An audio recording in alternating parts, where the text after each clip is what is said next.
We were just looking at tech, and Microsoft and Tesla in particular are in focus ahead of their earnings reports this week after a year of poor performance. How does Wall Street feel about the tech titans? What are investors looking for from those upcoming announcements? Yahoo Finance's Ines Ferre has the details on this. Ines, let's start with Microsoft. Tell us what people are looking for. Yeah, and it's important to start with Microsoft because it is a barometer for cloud, for enterprise service and enterprise spending.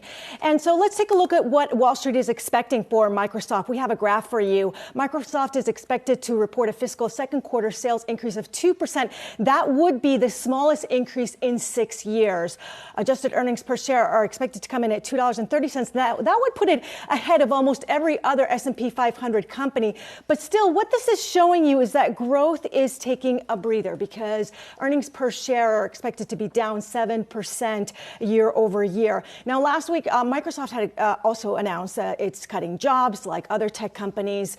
Jefferies analyst Brent Thill expecting constant currency revenue growth. That'll likely remain under pressure, lower than expected PC shipments. So don't expect anything great when it comes to PCs. We know that because the consumer is really pulling back and there was a lot of pull forward going on. And also an investor focus, though, on Azure. Now, that is the one big focus that investors, analysts are taking a look at. Microsoft just announced it's investing another $10 billion in OpenAI.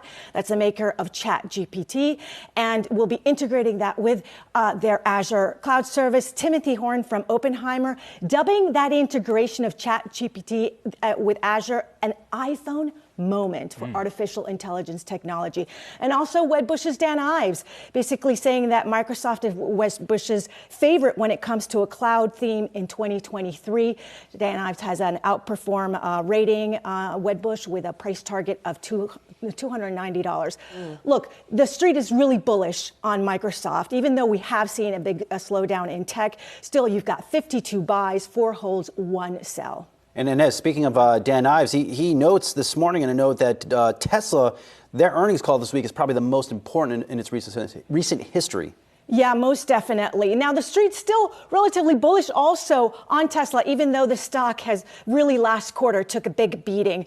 You've got Tesla analysts recommending 27 buys on Tesla. You also have 13 analysts with a hold and 6 with a sell. Piper Sandler putting an overweight recently on Tesla and lowering its price target from 340 to 300, saying that, look, Tesla took longer than expected to cut prices, but now that the valuations have been reset, investors should be buying Tesla. Also saying that Tesla can easily put up forth a delivery growth in 2023 of more than 50%, predicting delivery growth of anywhere between 300,000, 600,000 units just in the U.S. And gross margin forecast, even though that's been lowered by many analysts, Piper Sandler saying that they wouldn't be surprised if in 2023 they surprised to the upside.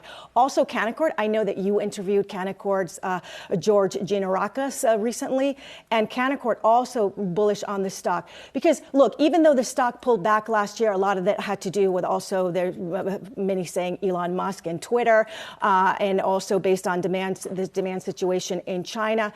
They're highlighting the full service driving software. That's expected to increase gross margins. And also what was very important that Canaccord highlighted was commodities came down in price. And that's something that Elon Musk has talked about, that they have been seeing a reduction, a deflation when it comes to commodities as well. So that is expected to help. I mean, and definitely in contrast to Microsoft, the sentiment around Tesla is not as bullish, right? You talk about 52 buys for Microsoft. It's 27 in the case of Tesla, and then 13 holds and 6 sells. So there are a number who are still underperform on Tesla going into the results. Yeah, that's right. It's not as bullish as you mentioned when it comes to Microsoft, but still out of the EV makers, you still have quite a bit of bullishness. Yahoo Finance's own Ines Ferre.